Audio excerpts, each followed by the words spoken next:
Hi all, അസ്സലാമലൈക്കും. Welcome back to Silna's kitchen. ഇന്നത്തെ recipe എണ്ണയോ ഓയിലോ നെയ്യോ ബട്ടറോ ഒന്നും തന്നെ ചേർക്കാത്ത ഒരു കിഡിലൻ ടേസ്റ്റി ആയിട്ടുള്ള ഒരു ഈവനിങ് സ്നാക്സിന്റെ റെസിപ്പിയാണ്. വളരെ പെട്ടെന്ന് തന്നെ ചെയ്തെടുക്കാൻ പറ്റിയ നല്ല ടേസ്റ്റി ആയിട്ടുള്ള ഒരു വെറൈറ്റി സ്നാക്സിന്റെ റെസിപ്പിയാണിത്. സ്കൂളിൽ പോകുന്ന കുട്ടികൾക്ക് സ്നാക്സ് ബോക്സിൽ കൊടുത്തു വിടാനൊക്കെ പറ്റിയ ഒരു നല്ല ടേസ്റ്റി ആയിട്ടുള്ള സ്നാക്സിന്റെ റെസിപ്പിയാണ്. അപ്പോൾ ഈ വീഡിയോസ് നിങ്ങൾക്ക് എല്ലാവർക്കും ഇഷ്ടാവും. അതുകൊണ്ട് തന്നെ ഇത് സ്കിപ്പ് ചെയ്യാതെ മുഴുവനായിട്ടും കണ്ടേക്കണേ. റെസിപ്പിയിലോട്ട് കടക്കുന്നതിന് മുമ്പായി സിൽനാസ് കിച്ചൺ ചാനൽ ആദ്യമായിട്ട് കാണുന്നവരാണെങ്കിൽ പ്ലീസ് ഒന്ന് സബ്സ്ക്രൈബ് ചെയ്തേക്കണേ. ഒപ്പം തന്നെ ഈ വീഡിയോസ് നിങ്ങൾക്ക് ഇഷ്ടപ്പെടുകയാണെങ്കിൽ ഒരു ലൈക്ക് ചെയ്യാനും മറക്കരുത്. ഇനി നമുക്ക് റെസിപ്പിയിലോട്ട് കടക്കാം. അപ്പോൾ ആദ്യം തന്നെ ഈ ഒരു പലഹാരം തയ്യാറാക്കുന്നതിന് വേണ്ടിയിട്ട് ഞാനിവിടെ ഒരു മിക്സിയുടെ ചെറിയ ജാർ എടുത്തിട്ടുണ്ട്. അതിലേക്ക് ഇട്ട് കൊടുക്കുന്നത് പൊട്ടുകടലയാണ്.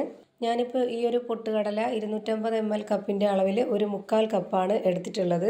ഇനി ഈ ഒരു പൊട്ടുകടല നന്നായിട്ടൊന്ന് പൊടിച്ചെടുക്കാം. ഇനിയിപ്പോൾ ഞാനിവിടെ ഒരു ബൗളിലേക്ക് പൊടിച്ചെടുത്തിട്ടുള്ള പൊട്ടുകടല ഇട്ട് കൊടുക്കുന്നുണ്ട്. അപ്പോൾ ഇത് നന്നായിട്ട് പൊടിച്ചെടുക്കാം. നല്ല നൈസായിട്ടാണ് കിട്ടിയിട്ടുള്ളത്. ഈ ഒരു പരുവാണ് കറക്റ്റ് പരുവം. ഇപ്പോൾ ഇത് കാണുമ്പോൾ തന്നെ നിങ്ങൾക്ക് മനസ്സിലായിട്ടുണ്ടാവും ഇതിൻ്റെ ആ ഒരു കറക്റ്റ് ആയിട്ടുള്ള പരുവം. ഇനി അടുത്തതായിട്ട് ഇതിലേക്ക് വേണ്ടത് ചിരകിയ തേങ്ങയാണ്. ഞാനിപ്പോൾ ഇവിടെ 1/2 കപ്പ് അളവിലാണ് ഇതിലേക്ക് ഇട്ട് കൊടുക്കുന്നത്. പിന്നെ വേണ്ടത് ഇതിലേക്ക് പഴമാണ്. ഞാനിപ്പോൾ ഇവിടെ എടുത്തിട്ടുള്ളത് റോബസ്റ്റ് പഴമാണ്. ഇത് അധികം വലിപ്പമൊന്നുമില്ല. ഈ ഒരു വലിപ്പത്തിലുള്ള 2 പഴമാണ് എടുത്തിട്ടുള്ളത്. ഇനി ഇത് രണ്ടിൻ്റെയും തൊലിയൊക്കെ കളഞ്ഞതിന് ശേഷം കട്ട് ചെയ്തിട്ട് ഇതുപോലെ ചെറിയൊരു മിക്സിയുടെ ജാറിലേക്ക് ഇട്ട് കൊടുക്കുന്നുണ്ട്. ഇതുപോലെ റോബസ്റ്റ് പഴം തന്നെ എടുക്കണമെന്ന് നിർബന്ധമൊന്നുമില്ല. നിങ്ങളുടെ കയ്യിൽ അവൈലബിൾ ആയിട്ടുള്ള ഏത് പഴം വേണമെങ്കിലും എടുക്കാവുന്നതാണ്. ഏത് പഴം എടുത്തിരുന്നാലും ഞാൻ എടുത്തിട്ടുള്ള ഈ ഒരു പൊട്ടുകടലയുടെ അളവിനനുസരിച്ച് നിങ്ങൾ എടുക്കുന്ന പഴം വലുതാണെന്നുണ്ടെങ്കിൽ ഒരു 1.5 പഴമൊക്കെ എടുത്താൽ മതിയാവും. ചെറുതായതുകൊണ്ടാണ് ഞാൻ 2 എണ്ണം എടുത്തിട്ടുള്ളത്. ഒരു മീഡിയം സാധാരണ നമ്മൾ കഴിക്കാൻ എടുക്കുന്ന ആ ഒരു പരുവത്തിലുള്ള പഴം മാത്രമേ എടുക്കാവുള്ളൂ. ഒരുപാട് നന്നായി പഴുത്തു പോയ തൊലിയൊക്കെ കറുത്തിട്ടുള്ള ആ ഒരു പഴമൊന്നും ഇതിനു വേണ്ടി എടുക്കരുത്.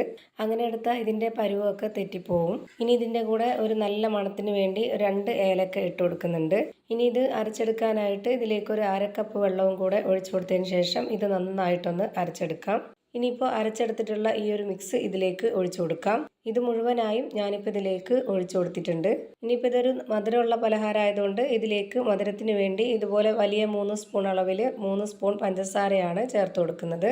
ഇതൊരു മീഡിയം മധുരമാണ്. ഇനി ഈ ഒരു മധുരത്തിനെ ബാലൻസ് ചെയ്യാനായിട്ട് ഒരു നുള്ള് ഉപ്പും കൂടെ ഇട്ട് കൊടുക്കാം. പിന്നെ ഇതിലേക്ക് ഇനി കുറച്ചുകൂടി വെള്ളം ആവശ്യമുണ്ട്. അപ്പോൾ ഇതിലേക്ക് ഇതുപോലൊരു 1/2 കപ്പ് അളവിൽ കൂടി വെള്ളം ഒഴിച്ചു കൊടുക്കുന്നുണ്ട്. എന്നിട്ട് ഇതുപോലൊരു വിസ്ക് വെച്ചിട്ട് ഇനി ഇത് നന്നായിട്ടൊന്ന് ഇളക്കി യോജിപ്പിച്ച് കൊടുക്കുന്നുണ്ട്. ഈ ഒരു മാവ് നമുക്ക് റെഡിയായി കിട്ടേണ്ടത് നല്ല കട്ടിയും ആവാൻ പാടില്ല, എന്നാൽ നല്ല ലൂസും ആവാൻ പാടില്ല. ഒരു ഇടത്തരം പരുവത്തിലാണ് ഇത് റെഡിയാക്കി എടുക്കേണ്ടത്. ഞാനിപ്പോൾ ഇതിൽ മധുരത്തിന് വേണ്ടിയിട്ട് പഞ്ചസാരയാണ് ചേർത്ത് കൊടുത്തിട്ടുള്ളത്. നിങ്ങൾക്ക് ശർക്കര ചേർത്ത് കൊടുക്കണമെന്നുണ്ടെങ്കിൽ അത് ഉരുക്കിയിട്ട് ചേർത്ത് കൊടുത്താലും മതി. അപ്പോൾ ഞാനിപ്പോൾ ഇത് ഈ ഒരു വിസ്ക് വെച്ചിട്ട് നന്നായിട്ട് ഇളക്കി യോജിപ്പിച്ച് കൊടുത്തിട്ടുണ്ട്. ഇനി ഇതിൻ്റെ കറക്റ്റ് പരുവം ഞാനിതുപോലെ ഒരു കയ്യിലുകൊണ്ട് കോരി കാണിച്ചു തരാം. അപ്പോൾ ഇതാ നമ്മുടെ ഈ ഒരു മാവിൻ്റെ കറക്റ്റ് പരുവം ഇതാണ്. അപ്പോൾ ഇതിപ്പോൾ നിങ്ങൾക്ക് കാണുമ്പോൾ തന്നെ മനസ്സിലായിട്ടുണ്ടാവും ഇതിൻ്റെ കറക്റ്റ് ആയിട്ടുള്ള ഒരു പരുവം. ഇനി ഞാനിത് ചുട്ടെടുക്കുകയാണ് ചെയ്യുന്നത്. അതിനായിട്ട് ഞാനിവിടെ ഒരു അപ്പം ചുടുന്ന പാനാണ് വെച്ച് കൊടുത്തിട്ടുള്ളത്.